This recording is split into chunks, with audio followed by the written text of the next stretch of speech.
អូខេសួស្តីបងប្អូនទាំងអស់គ្នានឹងឲ្យចូលស្វាគមន៍មកកាន់ការវិភាគហាងឆេងមាសនៅថ្ងៃទី17ខែ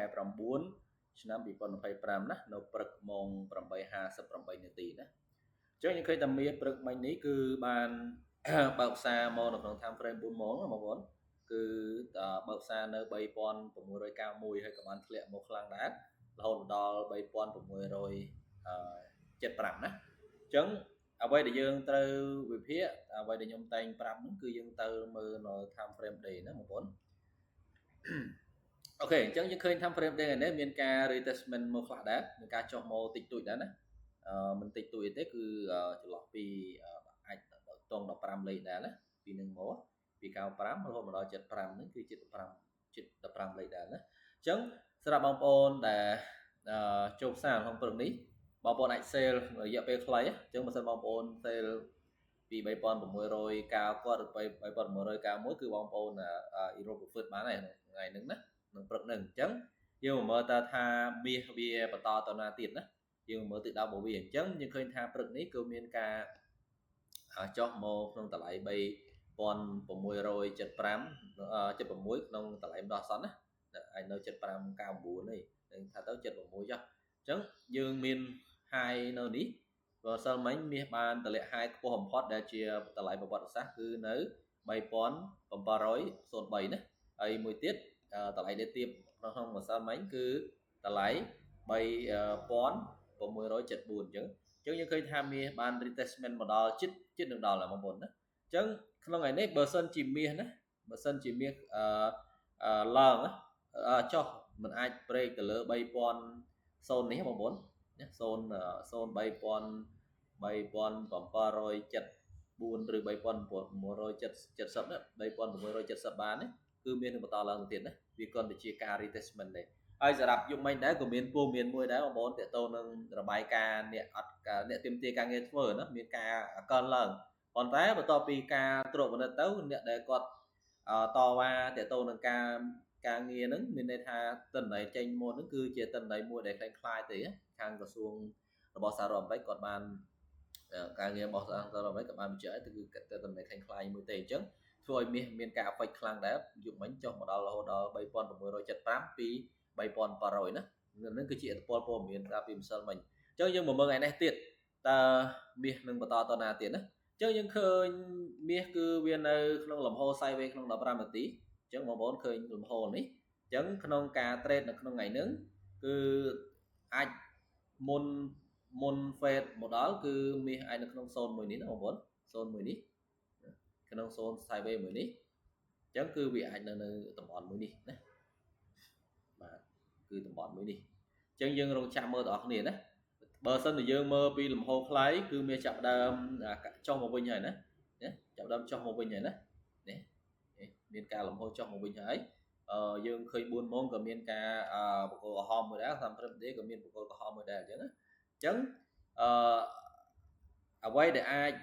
គេថាអាចវាតម្លៃបានថាមាសនឹងបន្តចុះមកដល់បើសិនចុះមកដល់នេះតែកន្លែងចាស់របស់វាហើយចុះវានៅកន្លែងវាប្រេកហើយវានៅ3651អញ្ចឹងអ្វីដែលជាក្តារសង្កលបើសិនក្នុងករណីតែប្រេក3700 670ចន្លោះ3670 3675មកក្រោមហ្នឹងប្រេកមកក្រោមហ្នឹងគឺមាសតែមិនបងគឺបន្តចុះមកហើយចន់នេះតែអ្វីដែលខ្ញុំនៅបន្តគិតថាគឺមាសអាចនឹងចុះត្រឹមហ្នឹងហើយមានការ retestment ឡើងលើវិញហើយយប់នឹងអាចនឹងឡើងខ្ពស់ដល់3700ជាងណាអញ្ចឹងយើងមកមើលថាបើសិនជាវាឡើងដល់ណាណាយើងមកមើលអញ្ចឹងនេះគឺជានេះយើងសុំ screenshot មួយទៅ screenshot មួយអូខេ download មួយអញ្ចឹងគឺនេះជាគោលដៅទី1នៅក្នុងព្រឹកថ្ងៃទី17ណាខែ9ហ្នឹងហ្នឹងគោលដៅទី1ដែលយើងអាចរងចាំឱកាសបាយនៅកន្លែងនេះបើសិនក្នុងករណីថាមានការ reject តម្លៃនៅកន្លែងនេះណាវាជា demand zone ចាស់ណាដែលហៅមួយទៀតគឺថា POI ណា POI បងប្អូន point of interest ណាកន្លែងនេះណា POI អូខេអញ្ចឹងយើងរងចាំមើលថាតើវាអាច break កន្លែងនេះបានអត់បើសិនជាអត់ break ទេបងប្អូនអាច skip ខ្លីៗបានណា buy sell នៅចន្លោះមួយនឹង3674 3703ណានៅ zone ចន្លោះហ្នឹងក្នុងការនេះ ចឹងជីទូទៅបើសិនជាមានព័ត៌មានតាក់ទងនឹង fund rate ឬតាក់ទងនឹងការកាត់បន្ថយត្រាការប្រាក់ហើយយប់នេះមានព័ត៌មាននឹងដែរក្នុងវេលាម៉ោង1លោកអាត្រៀតយប់ហ្នឹងតាក់ទងនឹងការកាត់បន្ថយត្រាការប្រាក់ហើយក៏មានស្ថាប័នជាច្រើនស្ថាប័នហិរញ្ញវត្ថុជាច្រើនបានព្យាករណ៍ថានឹងមានការកាត់បន្ថយត្រាការប្រាក់រហូតដល់ 0.25 ឬស្ថាប័នខ្លះហ្នឹងក៏អាចក៏គាត់បានព្យាករណ៍ថាអាចនឹងមានការកាត់រហូតដល់ 0.50% ណា 0.50% ណាអញ្ចឹងយើងចាំមើលតើយប់ហ្នឹងមាន2គឺគេព្យាករណ៍ថា 0.25 និង 0.50% នឹងការកាត់បន្ថយការប្រាក់យប់ហ្នឹងណាអញ្ចឹងបើសិនក្នុងករណីថាកាត់បន្ថយការប្រាក់តាមអ្វីដែលគេនេះមែនគឺមានអាចនឹងឡើងទៅយក high បង្កើត new high មករយៈសិនហើយនឹងបន្តចុះមកវិញណាអញ្ចឹងយើងមកមើលតើអស់គ្នាត្រូវមានអាចបន្តបើសិនជាឡើងដល់ណាណាយើងសូមមើល time frame 1ម៉ោងសិនណាយើងមើល time frame 1ម៉ោងយើងឃើញថាមានការ engulfing មួយដែរអញ្ចឹងយើងរកចាំនៅតម្លៃមួយនេះណាបើសិនជាអាច break បានអាច break resistance ចាស់វាបានគឺវាអាចនឹងចុះមកបន្តទៀតតែយើងមើលយើង focus ទៅលើមាសឡើងដោយសារតែមករយៈហ្នឹងគឺមានការព្យាករណ៍ច្រើនទាក់ទងនឹងស្ថាប័នហិរញ្ញវត្ថុមួយចំនួនដែលថាមានបន្តឡើងតែបងប្អូនក៏សូមប្រុងប្រយ័ត្នដែរក្នុងការ trade មាសព្រោះសារពេលខ្លះក៏វាអាចដល់ខុសលំហូរអ្វីដែលអ្នកវិភាគគាត់គិតដែរណាអញ្ចឹងយើងមកមើលដល់នេះបើសិនជាឡើងតើឡើងដល់ណាណាអញ្ចឹងយើងមកដល់នេះយើង Fibo retracement មកវាមានការ retrace model phone មួយនៅក្នុង time frame 30 នាទីគឺជា 01 premium ណាកន្លែងនេះបាទ discount កន្លែង discount កន្លែងនេះគឺ0 discount អញ្ចឹង